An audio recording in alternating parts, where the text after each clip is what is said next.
हे स्वराज्याचे नाही तर मुघलांचे लष्करी ठाणे बनले होते. दख्खनचा सुभेदार शाहिस्तेखान याने तब्बल 1 लाखाची फौज घेऊन पुण्यावर कब्जा मिळवला होता. त्याची वेढा घालण्याची पद्धत इतकी कडक होती की पुण्यात हवा सुद्धा त्याच्या परवानगीशिवाय शिरू शकणार नव्हती. विशेष म्हणजे शाहिस्तेखानाने खुद्द शिवरायांचे बालपण जेथे गेले त्या लाल महालातच आपला मुक्काम ठोकला होता. मराठा सैन्याकडे त्यावेळी फक्त काही हजार मावळे होते, जे 1 लाखाच्या मुघल फौजेसमोर मैदानी युद्धात टिकणं अशक्य होते. सरळ युद्धाचा मार्ग बंद झाला होता आणि 3 वर्षांपासून चाललेला हा वेढा स्वराज्याचा श्वास कोंडत होता. शाहिस्तेखान केवळ जमिनीवर कब्जा करत नव्हता, तर तो मराठ्यांचे मनोधैर्य खचवण्याचा प्रयत्न करत होता. अशा वेळी शिवरायांनी एक असा निर्णय घेतला जो त्या काळातील युद्धशास्त्रात बसणारा नव्हता.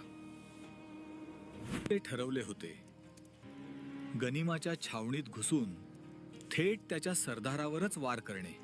हे धाडस नव्हते, तर हे एक अत्यंत थंड डोक्याने आखलेले सर्जिकल ऑपरेशन होते. जर शाहिस्तेखानाला त्याच्याच सुरक्षित किल्ल्यात मारले तर मुघल सत्तेचा धाक संपुष्टात येईल, हे गणित पक्के होते. पण लाल महालात शिरणे म्हणजे मृत्यूच्या दाढेत हात घालण्यासारखे होते, कारण भोवती कडेकोट पहारे होते. मराठ्यांकडे तोफा नव्हत्या, पण त्यांच्याकडे अशी एक गोष्ट होती जिचा अंदाज मुघलांना नव्हता. ती गोष्ट म्हणजे स्वतःच्या जमिनीचे आणि भूगोलचे अचूक ज्ञान. आता प्रश्न फक्त ताकदीचा नव्हता, तर प्रश्न होता बुद्धीचा आणि नियोजनाचा. कोणतीही मोहीम आखण्यापूर्वी गुप्तहेरांचे जाळे सक्रिय करण्यात आले. बहिर्जी नाईक यांनी पुण्याचा कोपरा न कोपरा तपासला. लाल महालाची रचना शिवरायांना मुखोद्गत होती, पण आता तिथे मुघलांनी काय बदल केले आहेत हे पाहणं गरजेचे होते. पहारे कधी बदलतात, स्वयंपाकघर कुठे आहे आणि खान नक्की कोणत्या खोलीत झोपतो याची माहिती काढली गेली. महिन्याभराच्या रेकीनंतर एक त्रुटी लक्षात आली. रमजानचा महिना सुरू असल्याने रात्रीच्या वेळी थोडी शिथिलता असते. तसेच एप्रिल महिन्यात लग्न सराईचे दिवस असल्याने पुण्यात रात्री उशिरापर्यंत वरातींची वर्दळ असे. मुघल सैनिकांना या वरातींच्या आवाजाची आणि गर्दीची सवय झाली होती. हीच सवय मराठ्यांचे हत्यार बनणार होती. शत्रूची मानसिक स्थिती आणि त्याच्या सवयींचा अभ्यास करणे हे गनिमी काव्याचं पहिले सूत्र आहे. पुण्यात शिरण्याचे मार्ग आणि काम फत्ते झाल्यावर निष्ठून जाण्याचे मार्ग आधीच निश्चित केले गेले. मोहिमेसाठी हजारो सैनिकांची गरज नव्हती. फक्त निवडक 400 ते 500 जिगरबाज मावळ्यांची निवड करण्यात आली. लाल महालाच्या मागील बाजूची एक भिंत कच्ची आहे किंवा खिडकीतून प्रवेश करता येईल हे हेरांनी शोधून काढले होते. स्वतःचे अस्तित्व लपवण्यासाठी वेषांतर करणे ही या रणनीतीची दुसरी महत्वाची पायरी होती. शत्रू गाफील कधी असतो याचे टायमिंग साधणं म्हणजे अर्धी लढाई जिंकण्यासारखी असते. ही मोहीम आवाजावर नाही तर शांततेवर अवलंबून होती. एक चूक आणि सर्वनाश अटळ होता. सिंहगडावरून पुण्यात उतरणे आणि पहाटेच्या आत परत जाणे हे वेळेचे गणित मांडले गेले. अखेर 5 एप्रिलची रात्र निश्चित झाली. इतिहासाला कलाटणी देणारा क्षण जवळ आला होता. योजनेनुसार मराठा सैन्य लग्नाच्या वरातीचे सोंग घेऊन पुण्याच्या वेशीवर हजर झाले. मुघल पहारेकऱ्यांनी विचारणा केल्यावर आम्ही लग्नाचे वऱ्हाडी आहोत असे उत्तर देण्यात आले. आत्मविश्वास इतका होता की खुद्द शत्रूनेच त्यांना शहरात प्रवेश करण्याचे दरवाजे उघडून दिले. शहरात शिरल्यावर हे 400 मावळे 2 गटात विभागले गेले. एक गट बाहेरच्या पहारेकऱ्यांवर लक्ष ठेवणार होता. दुसरा गट, ज्याचे नेतृत्व स्वतः राजे करत होते, तो थेट लाल महालाच्या दिशेने सरकला. येथे गोंधळ घालणे हा उद्देश नव्हता, तर प्रिसिजन स्ट्राईक म्हणजे अचूक लक्ष्यभेद करणे हे ध्येय होते. महालाच्या स्वयंपाकगृहाची भिंत फोडून आत प्रवेश करण्याचे ठरले. यासाठी लागणारी हत्यारे सोबत होतीच. रात्रीचे 12 उलटून गेले होते. संपूर्ण महाल गाढ झोपेत होता. फक्त काही नोकर जागे होते. आत शिरल्यानंतर आवाजाची पातळी 0 ठेवण्याचे आदेश होते. पायाचा आवाज सुद्धा येऊ द्यायचा नव्हता. प्रत्येक सैनिक आपापली जागा घेत होता. कोणालाही जिवंत पकडले जाण्याची परवानगी नव्हती. जर गाठ पडलीच तर क्षणाचाही विचार न करता वार करणे हेच या गनिमी काव्याचं सूत्र होते. शाहिस्तेखानाच्या शयनकक्षाची दिशा पक्की होती.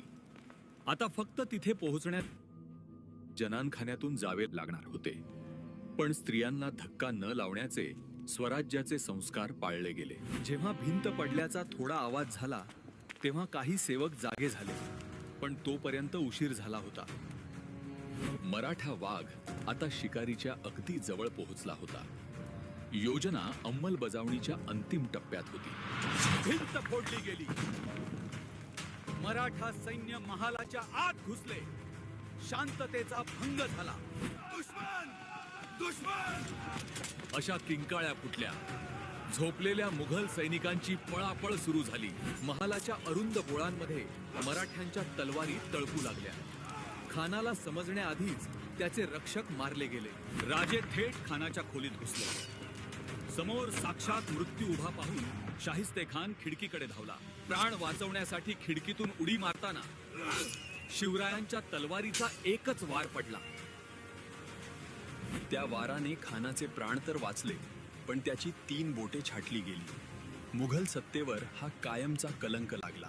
हे घडत असतानाच बाहेरच्या तुकडीने मुद्दाम चौघडे वाजवायला सुरुवात केली. या आवाजामुळे गोंधळात भर पडली. मुघलांना वाटले की उत्सव चालू आहे की हल्ला हेच समजेना. काम फत्ते झाले होते. आता तेथे रेंगाळणे धोक्याचे होते. माघारी फिरण्याचा आदेश देण्यात आला. फक्त काही मिनिटांच्या या थरारात 1 लाखाच्या फौजेच्या नाकावर टिच्चून मराठे निसटले होते. पुणे शहराबाहेर पडताच मराठा सैन्याने कात्रज घाटाचा रस्ता धरला. येथेच गनिमी काव्याचा पुढचा भाग दिसला. बैलांच्या शिंगांना मशाली बांधून त्यांना डोंगरावर सोडून देण्यात आले. मुघल सैन्य त्या मशालींना मराठा समजून रात्रभर चुकीच्या दिशेने पाठलाग करत राहिले. इकडे राजे आणि त्यांचे सैन्य सुरक्षितपणे सिंहगडाच्या पायथ्याशी पोहोचले सुद्धा होते. जेव्हा सूर्य उगवला तेव्हा मुघलांना आपल्या फजितीची आणि पराभवाची जाणीव झाली. या हल्ल्याने केवळ बोटे कापली नाहीत, तर मुघल साम्राज्याच्या प्रतिष्ठेचे लचके तोडले. शाहिस्तेखानाला प्रचंड मानहानी सोसावावी लागली. स्वतःच्या महालात जो सुरक्षित नाही तो दख्खन काय जिंकणार. औरंगजेबाने शिक्षा म्हणून खानाची रवानगी थेट बंगाला केली.